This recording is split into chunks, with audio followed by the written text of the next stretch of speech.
I hope you're not getting drunk, Allington. Why ever not? It's a perfectly reasonable thing to do. We are here to celebrate my book, not to watch you making a fool of yourself. You've already made a fool of yourself by writing this book. I'm merely returning the compliment. You're sneering again. No, I object to the thesis. I'm not sneering. The romantic tragedy, death and madness in English poetry. It's the same old nonsense about the romantic poets being driven to despair by poverty and drink and opium addiction. Yet every generation has had the same problems. Drink being one of them, I suppose. Why did the expression of these problems take a particular form in the late 18th century? That is the question. And how do you answer it? You have to close your eyes and imagine you're there. You have to hear the voices in the next room. Oh, has it come to that? Voices? It always comes to that, always will do. You have to think it through. You can't keep peddling the same old theory that the Romantics were doomed. It's all so sentimental, so mawkish, so old-fashioned. Steady on. I am the head of the department. But the department is literary history, not mythology. Still, show me some respect. Was that what you were about to say? No, Jeremy. Show yourself some respect. Look at you. Is Ruth coming? Why do you want to know? Can't wait to see her. I merely want to know if she can carry you home. What am I supposed to be doing? Oh, hello. It's good to see you again, Ruth. Good to see you, Ralph. It's been a while. Shall I leave you two alone together? How much have you had to drink? Enough. Why do you ask me to come to these things when you can hardly stand up? You're my partner, my companion in arms. Shh, I hate the smell of drink on your breath. Excuse me, things are about to start. I'm being introduced by Mark Lawson, Radio 4. Why do you always get like this? Like what? Irritable. Angry. I am angry. Angry at this phony event. Good evening. Good evening. I'm very pleased to welcome you all here and to introduce Ralph Partridge's new book. It's the first book published this century to celebrate the romantic movement in poetry. It's rubbish. It deals with the descent into despair and madness, which is one... bollocks! Nevertheless, we are here to discuss this fascinating volume, which will add to the stock of academic and literary knowledge.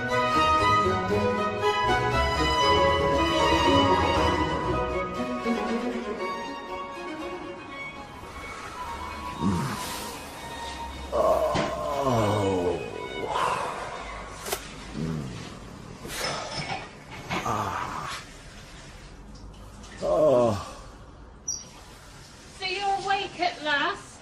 Oh, Do you remember anything about the party? not much. Ralph wants to see you in his office on Monday. When did he tell you that? Last night. Oh, yes. What else did he say to you? Leave that drunk. Jeremy Allington is a wastrel, a failure. Come live with me and be my love. Well, go on, then. He is in love with the Romantics, after all. Sometimes, Jeremy, you can be obnoxious. You wanted to see me, Ralph? Yes, come in. Sit down. No, please. We are deeply unhappy with you. Is that the royal we? The department, Jeremy. Did you know that the event last week was being recorded for Radio 4? No, I didn't. But I suppose that would not have stopped you. I'm sorry. Sorry? Sorry is not enough. You have totally undermined the work of this department. What do you want me to do? Resign? That is a possibility. Yes. He wants me to resign. The threat, of course, is outright dismissal. He's bluffing. I'm not so sure. So what do you intend to do? Have a refreshing drink? Why? Why what? Why drink? For the simplest reason in the world, I enjoy it. I enjoy the sensation of slipping away. I enjoy the slumber of my faculties. Then I can hear the voices. Mr. Chatterton! Mr. Chatterton! Postboy's here! I hear them, Sam. I hear them when I sit by Old Stone. Ancient dwellings inciting me a reverie. I can feel the shadows coming closer. Oh, you smell like an old wine barrel, you tosspot. I am not empty, Sam.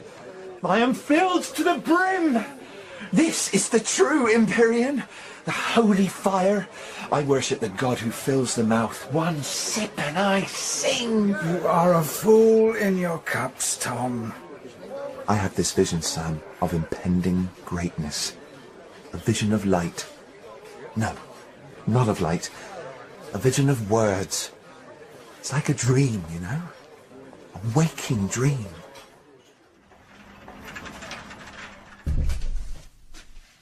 Ralph, I just want you to hold back for a while. Don't force the issue just yet. I can help him. I know I can. Why do you stay with him, Ruth? I don't know. Force of habit, I suppose. No, that's not true. Pity, I think. I pity him. Beware of pity. I have found him in the past, sobbing in that little flat of his. He had such hopes, and he's come to nothing. How could I possibly abandon him? If that is what you believe, well... before you go, I have something for you. I've already signed it. Thank you. That's very kind of you. There are other people in the world, you know, Ruth.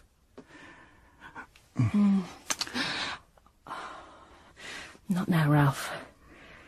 Now's not the time. My present profession, Mamma, obliges me to frequent places of the best resort, so I employ all my money in fitting myself fashionable and getting into good company. This last consideration always brings me in an interest.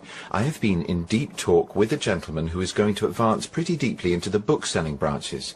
My employment will be to write in verse a voluminous history of London. This will not, like writing political essays, oblige me to go to the coffee-house. I can lucubrate at home. Lucubrate. What rhymes with lucubrate? Now, what is this before me? The Romantic Tragedy by Ralph Partridge. I hope you didn't buy it. He gave it to me. Let me see. To Ruth, with much love from Ralph. A very pretty gift, but worthless. Jeremy, I just Listen to me. You see this picture on the front cover? It sums up the book. Look. What do you see? It's that painting of Chatterton, of course. No, look again. Describe it to me. Ooh, Chatterton is lying on a bed with his head to one side. He has a white shirt and blue trousers. Yeah, they're called breeches. I know that. I prefer to call them trousers. His right arm is hanging down, his hand touching the floor as if he was sick or dead or something. His left hand is clasped on his chest. There's a pot of flowers on the window ledge. I think they're geraniums. The window is open. There are scraps of paper all over the floor. He's dead, I'm sure of it. He has nice hair. No. Well, I've always liked red hair. He killed himself with arsenic, didn't he? Well, that's the problem, you see. Everyone says that he committed suicide. Ralph Partridge is convinced that he committed suicide. It corroborates his thesis that the Romantic poets were doomed to madness and despair. Other so-called scholars have made the same claim, but I don't think so at all. I've been looking into the life of young Thomas Chatterton, you see. Unlike Ralph Partridge, I have been reading the periodicals of the period. I shall issue such a counterblast to Oh, Partridge. stick to the point, Jeremy. Chatterton had a short history, but an interesting one. I was born in that shithole of Bristol, Sam, in 1752, in the sure and certain hope of being reviled and abused and condemned by the natives of that city, who are like the androcephalogoi of the travellers' tales. Who? They carry their heads where their pricks should be. My father was the singing master at the church, but since he expired 3 months before my birth, I never knew him. It has, however, often occurred to me that I must have heard his singing while I was yet in my mother's womb, hence my own love for music, even those discordant airs that sail over the pleasure gardens. But his father had a greater presence in Chatterton's life. He was a collector of antiquarian documents, considered then by most people to be old and rotten stuff. He had gathered, in a wooden chest, all the antiquities he found. Deeds, scrolls, illuminated manuscripts, that sort of thing. There was no reason at all why they should interest Chatterton. I was dull at learning, Sam, I admit it. I knew no letters at all at 5 years old, and I objected on principle to conning them by rote from a horn book. Such a little book. But then there came a revelation. My mother was in one of her crying moods, and to freshen her tears, she brought out a box which she said had belonged to my father. Tommy, look. Do you see this parchment? The colouring is very pretty for such an old thing. Shall we sell it and purchase some firewood? No, indeed not. Oh, you have found a treasure that may kindle more than a winter's fire. These, Tom? They're no use except as thread papers or as fool's caps for boys. I may be a fool, I said, but I wish to be a wise one. So then she showed me other such dirty stuff, as she called it. There were my father's books, lodged at the bottom of the chest. You have heard of the miracle of Alfred the Great? Something to do with burnt cakes? No connection whatever. Alfred learned to read by miracle, overnight. I was not so quick, but I was quick enough. I was taught by the capitals at the beginning of each paragraph. And pretty soon I was devouring everything my father had amassed. I read of heraldry and of astronomy, of physic and of antiquities, believe me. I had become a living piece of the past. I had become a little flame from an old fire. Don't waste that paper with your scratchings, boy. Straight was I carried back to times of yore, whilst the poet swathed yet in fleshly bed, and saw all actions which han been before, and saw the scroll of fate unravelled, and when the fate-marked babe a come to sight, I saw him eager grasping after light. What do you think of that, Mar? Can I persuade the good old Bristolians that I have found their Homer, their Virgil? You will never credit it, Tom. You were known for a simpleton. And all the better for it. What if I had not written these verses? What if I had discovered them? What then? Would you not think that the paunchy citizens will pay for the old memorials of their city? Poetry is the true philosopher's stone. It turns words into gold. I knew it then, and I know it now. I do not want to be some starveling in a garret. So success in Bristol was not nearly enough. He had larger ambitions. He knew himself to be a poet, and began to write freely on his own account with satires and elegies of his own time. Partridge is wrong. He was not a romantic poet at all. He was a hack, a journeyman writer. But he was a hack of genius. He began corresponding with the editors of London journals, and at the age of 16 his poems began to be published. So he came to the capital in high hopes. I am pleased to make your acquaintance at last, Mr. Crane. The pleasure is mine, Mr. Chatterton. Ever since you sent me the parcel of writings from Bristol, I have longed to know you. Is there nothing you cannot do? I can only write, sir. I have words of fire. And I have words of wit, and I have words to make you weep. I have words to make you wonder. I said to myself that these cannot be the writings of a youth. They are too magisterial. They are too assured. You have astonished me, Mr. Chatterton. But he was only in London for 4 months. On the 23rd of August, 1770, he was found dead, sprawled upon his bed in an attic room in Holborn. There was little interest at the time, but his reputation and the fame of his death grew and grew. And look what I found. Photocopies? These are the proceedings of the coroner's court that investigated Chatterton's death. They were in the Shoe Lane library. Why didn't you tell me all this before? I wanted to surprise you. And I thought that you might tell Ralph.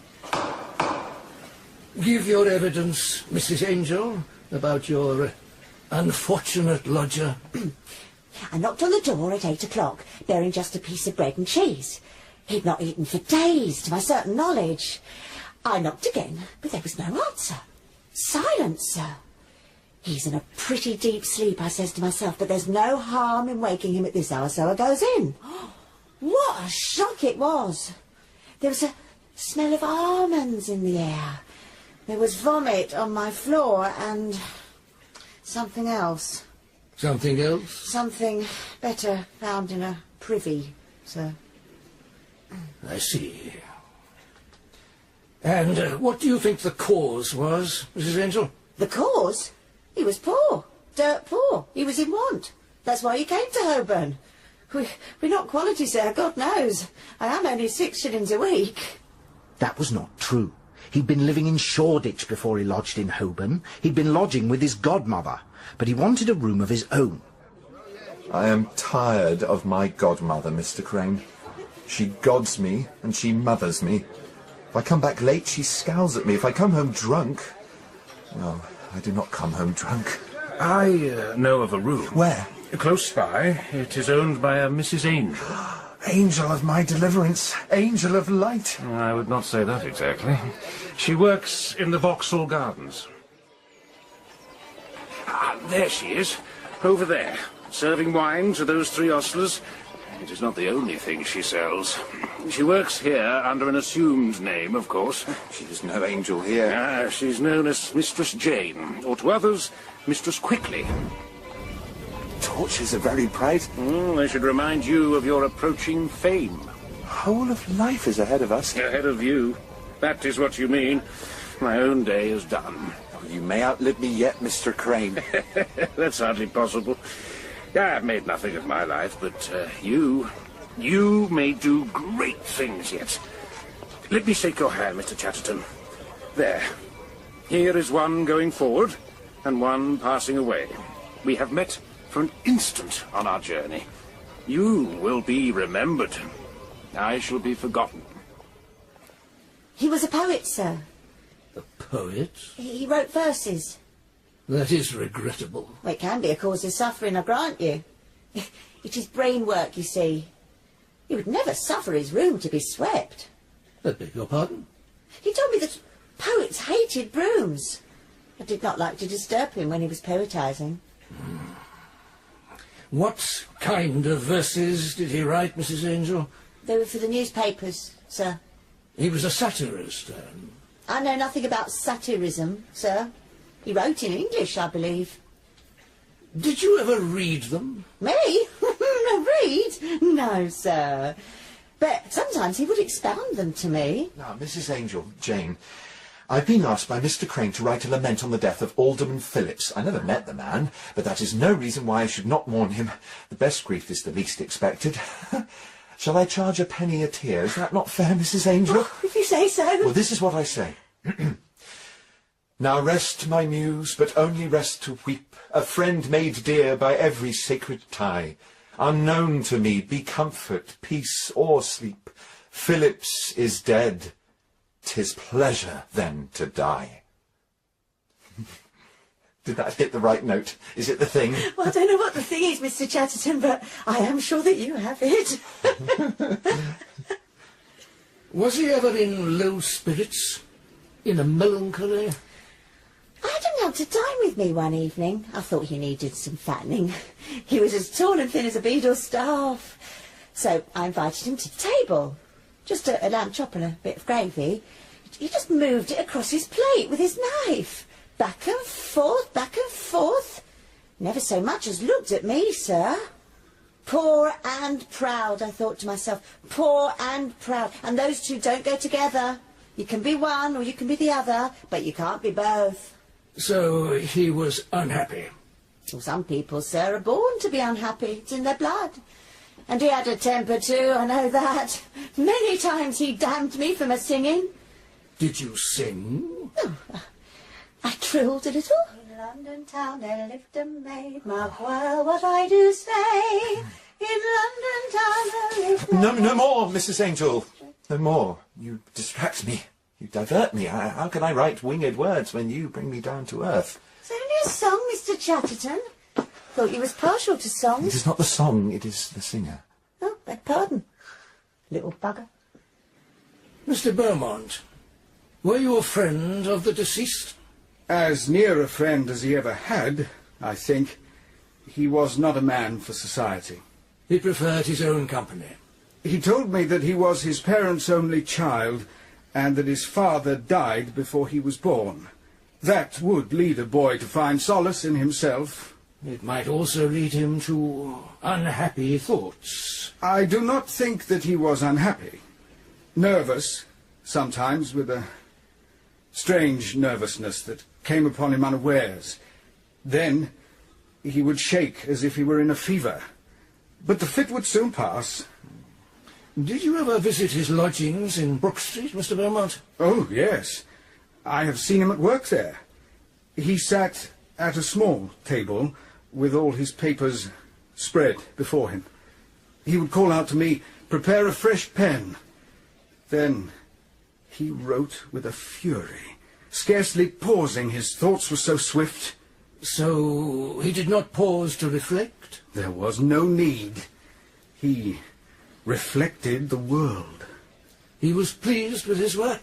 He was aware of his own genius. Now, Mr. Beaumont, I gather that you were with Mr. Chatterton on the afternoon before his death. That is perfectly correct, sir. Can you explain to us the circumstances of your final meeting? We were reading epitaphs in the churchyard of St. Pancras. A strange undertaking? We were simply passing by. Oh, this would be a fine place for a romance, Sam. Making love among the long dead. Speaking of sweet things when the winding sheets are just beneath us. Having her against one of these old tombs. Kissing lips that will one day be threaded with worms. Oh, what of this one, Sam? Here lies Emily, a martyr to her nerves. Well, she should not have lived in London. What of this? Died of a goiter. Never is a goiter. Ah, here's one that rhymes weep with seat. His name was Daniel. I hope that he is enjoying all the comforts of Christianity. I request them not, for I am no Christian. I mean to turn Muhammad. Help! Whoa. Seriously, help! Tom was so deep in thought at one specimen of verse that he stumbled unawares into a grave just freshly dug. I helped him out. I am happy to help the resurrection of genius. Oh, my dear friend, I do not feel the sting of a speedy dissolution. I've been at war with the grave for some time and will not be vanquished by it yet. I never saw him again. Everyone agreed, without examining the evidence, that the young poet, the genius, must have committed suicide from poverty, from neglect, from starvation. But it didn't happen. It was not like that at all. Sam! I am in funds. I'm guinea rich. How so? Highway robbery? Easier. I've just come from the Shoe Lane Coffee House, where I fell in with Mr. John Seymour of the London Journal. The Seymour? The very same. Now, he promises me 2 guineas if I will write an ode in praise of porcelain pigs. His brother has a manufactory in Clapham. A noble subject, Tom. Now, I can rhyme porcelain with coarse linen, but I cannot find a rhyme for pig as yet. That was not his only commission. He had an abundance of work, more work than he could manage. How do you know? Do you remember the day I was late? Ralph, I'm sorry, I can't talk now. Hello. Yes, I will. Who was that? Just a friend.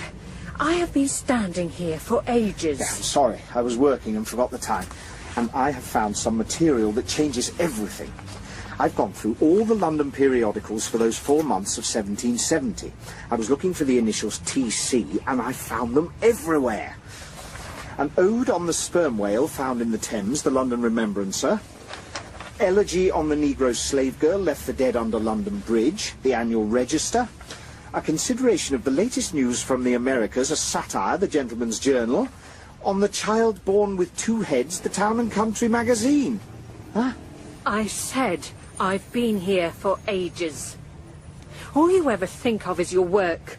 That's the most important thing. What?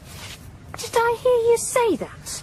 Ruth. I should just walk away. I should just leave you here. And go to Ralph. And why not? Because he's not a scholar. I've just proved that Chatterton was not poor at all. In 4 months he wrote some 53 articles. I have counted them. Chatterton has got into your head. The poverty of authors, Sam, is a common observation, but not always a true one. No author can be poor who understands the arts of booksellers. Without this knowledge, the greatest genius might starve, and with it, the greatest dunce may live in splendour. This knowledge I have pretty well dipped into. Now, let me see. Do you follow these calculations, Samuel? Lost by Alderman Phillips's death in promised work, the sum of £1.11 and sixpence. Will gain in elegies lamenting Phillips's death the sum of 2 guineas. Will gain in satires celebrating Phillips's death the sum of 3 guineas. He's a poor author who cannot write on both sides of a question. Total gain will be the sum of 5 guineas. So, deducting his promise of work, I'm glad he is dead by the sum of £3.13 and sixpence. A high price for him to pay. So you see, Ruth, he was not unhappy. He was not frustrated by his life in London. Let me see that painting again. Look. There are scraps of paper scattered over the floor. He must have torn up his manuscripts in a fit of despair. Perfectly reasonable conjecture. What would be more obvious than in an act of mad dismay he tried to get rid of the work that had caused him nothing but unhappiness? It does happen. But that was not the way it happened. There was a biographer, you see, who interviewed Chatterton's surviving friends and relatives some years later. He came upon Chatterton's nephew, Edmund, who had shared a room with the poet in Shoreditch. He would often look steadfastly into a person's face, without speaking, or seeming to see that person for a quarter of an hour or more, until it became quite frightful. During all that time, sir, his thoughts were gone about something else. He used to sit up almost all the night, reading and writing.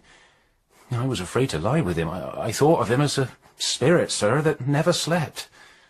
He never came to bed until very late, sometimes 3 or 4 o'clock in the morning, and was always awake when I woke. He got up at the same time as I did, about 5 or 6. And this was the curious thing, sir. Almost every morning, the floor was covered with pieces of paper not so big as sixpences. I took them to be his poetins. He had torn them to pieces before he came to bed. He did not want anyone to read them. That's what I believe. So the scraps of paper were not the product of grief or of despair, but of secrecy. So why did he take poison? I'm coming to that. Do you ever make love, Sam? No. I buy it ready-made. The whores of London are very obliging. May I tell you then of my act of darkness? Do. I am at home in the dark. It was my landlady, Mistress Angel. Ah, it is always thus. Well, I was leaning from my window, savouring the night air, when I heard a woman singing. And when I looked down, I see Mistress Angel drunk to the last degree, knocking upon the door of her own house and demanding admittance. Oh, Tom, she was to be had. So I slipped down the stairs, not wishing her to wake the street. Or wake in the street. And no sooner did I unlatch the door when she fell into my arms. You scoundrel, you. You took her at once. Assuredly, this angel has no wings. She had been to the jelly house, so I made bold to advance my hand under her covered way, and found her to be a woman. "Oh, Mr. Chatterton," she says. "Oh, Mr. Chatterton, I'm only charging you 6 shillings a week." And she hangs on to me like ivy around a tower.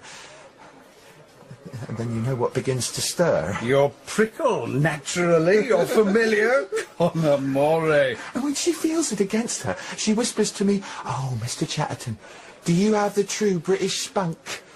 And so I proved that I did. You dog. But I must tell you this, Sam. I believe I have some issue from my encounter with Mistress Angel. A child? So soon? Not possible. No, I mean an issue from my... you know what, and... It's a pain when I piss. Is it... The clap! You have the clap! This calls for more wine. Yes, Sam, you have hit upon it. Thank you for your sympathy. I need more. I need your advice. Of course, there will be no charge. What is the remedy? Go down on your knees and pray for deliverance. I pray that you will be serious for once. Mercury. He is my least favourite god, too elusive. A sweating tub. I've heard dreadful reports of men being poached alive. It is like hell. He that goes in never comes out of it. It's worse than quicklime. There is another way. Lead me to it. We call it kill or cure. Kill? A mere hyperbole, but it cures. It is arsenic and opium mixed together. Satan and Gabriel. The arsenic removes the contagion. The opium allays the sourness and the pain. It is the speediest removal in the world. You need only 4 grains of arsenic to 1 dessert spoon of opium. Hurrah! Finished. The clap is gone. And all the while you will have sweet opium dreams. And how shall I buy these dreams? There is an apothecary close by, on the corner of Fleet Street and Fetter Lane. Mr. Jackman presides there. His sign is the Boot with the Spear. A most charming man. He makes up the most agreeable potions and powders, and he never asks questions. He may know that arsenic and opium form a chemical marriage, but he will stay mum. Does it cost? It does not come cheap. Yet what is money to you? How do you know that Chatterton visited this chemist? Apothecary. I know. I prefer chemist. Because Mr. Jackman attended the inquest, his name is in the coroner's record. The deceased, Mr. Chatterton, came to my shop on the morning of the 20th of August. I know that was the day because it was the birthday of my dear daughter.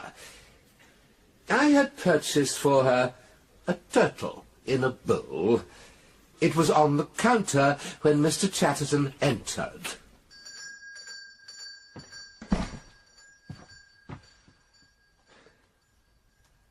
Good day to you, sir. Good day to you. You're looking for something in particular? I am looking at a turtle, I believe. It is not a cure for anything I know. Could you give me 15 grains of your best arsenic and some tincture of opium? How much of that last item will you be needing, sir? Enough. Enough to give me relief from my stomach cramps. That is a matter for a philosopher, sir. How can I measure the severity of your pains? Oh, they are very severe. They attack me in the night, and I roll in agony until the morning. Oh, dear. They are like the burning of a poker, red hot from the fire, and like the stinging of bees. Oh, what martyrdom! Shall we say 500 drops of laudanum? I could offer you grain pills, sir, but the liquid is to be preferred. It goes down easily. Yes, and can I measure it with a spoon? Oh, sir, there are spoons and spoons. There are your dessert spoons and your teaspoons, your dinner spoons and your cook spoons. Just a spoon. Oh, just a spoon. That is exactly how I take it. Just a spoon. For stomach cramps, naturally. Laudanum stops the nausea and soothes the pain in the bowels.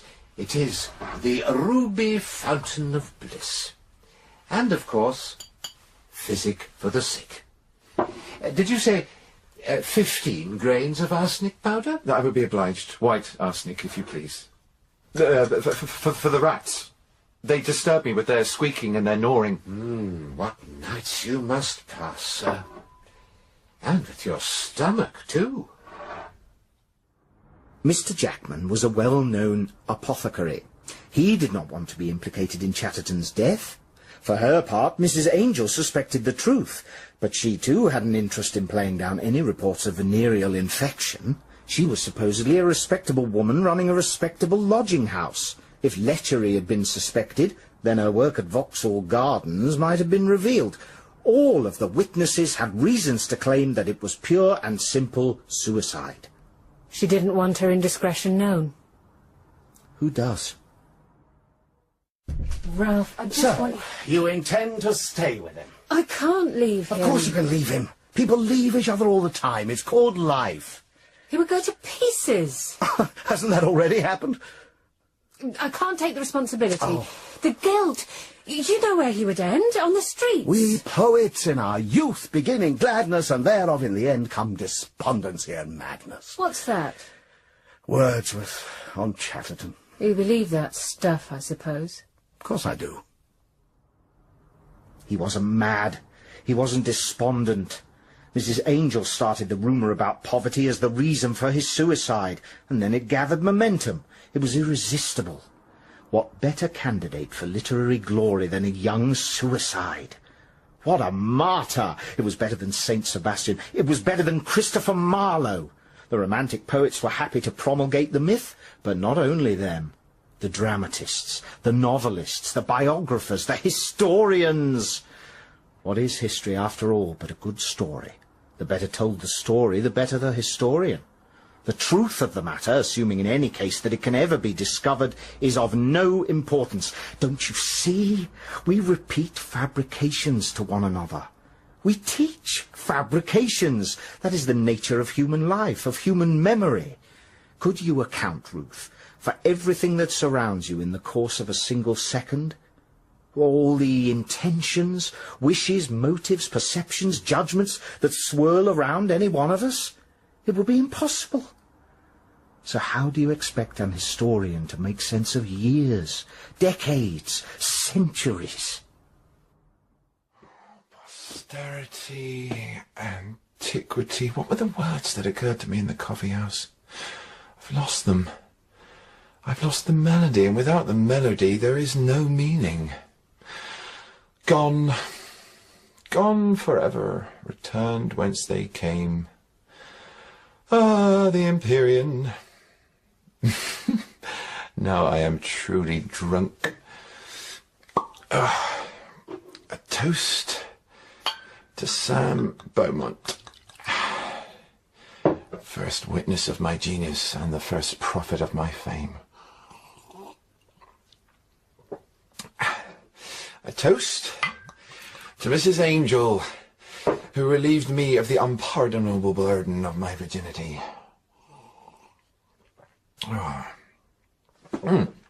A toast to Mr. Jackman and his turtle. Oh, and a toast to kill or cure.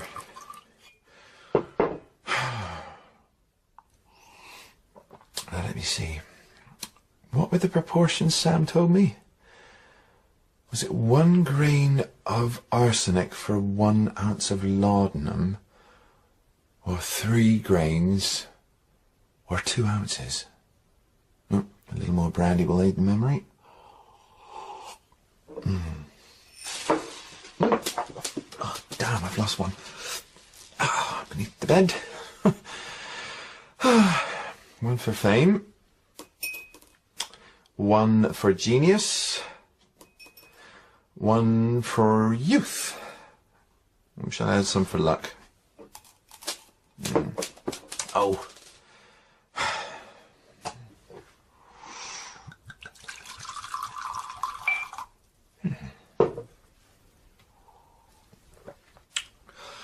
Oh. That was a strong blow. Very strong blow. But I will utterly defeat the clap. I will rise in the morning purified. Yes. Yes. I feel it purging me.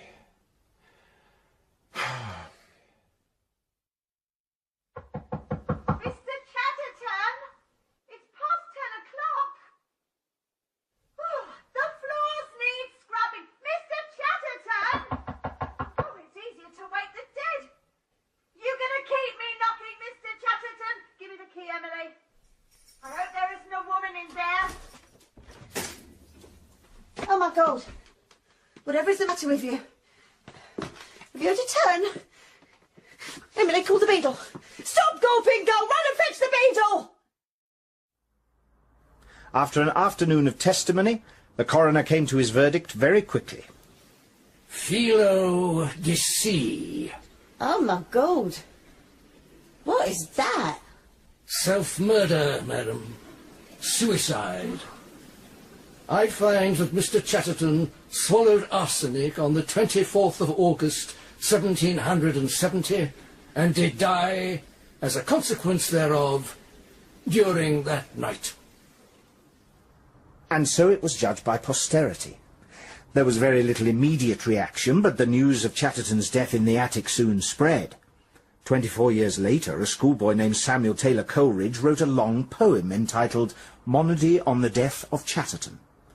Yet oft perforce 'tis suffering nature's call, I weep that heaven-born genius so should fall, and oft in fancy's saddest hour my soul averted shudders at the poisoned bowl. And that was the point. Genius had perished in that garret room in Holborn, genius neglected and denied. Chatterton offered the first great image of the romantic poet, young, unknown, rejected, the poet as suicide. Chatterton became the model of the modern writer. That is when the conspiracy began. Is that the right word? Poor Chatterton. No, not poor at all. Rich in meaning, rich in suggestion. He wanted to create a sensation. He did more than that. He created a myth. He became a legend that has never died. So what do you intend to do now? I intend to publish it. I will call it The Romantic Falsehood. I may even dedicate it to Ralph. With much love. Has he seen sense? He's moderated. I never see him drunk now. Well, that's a start, I suppose. And he's working hard.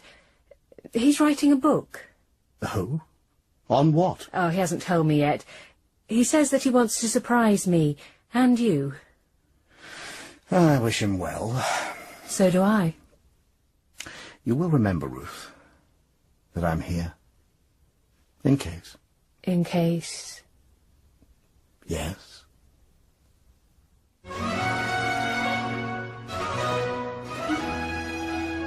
You are right, Jeremy Allington. I have never died. I am closer to you than you can imagine. I am the boy in the painting. I am the boy in the poems. I am the suicide boy of eternity.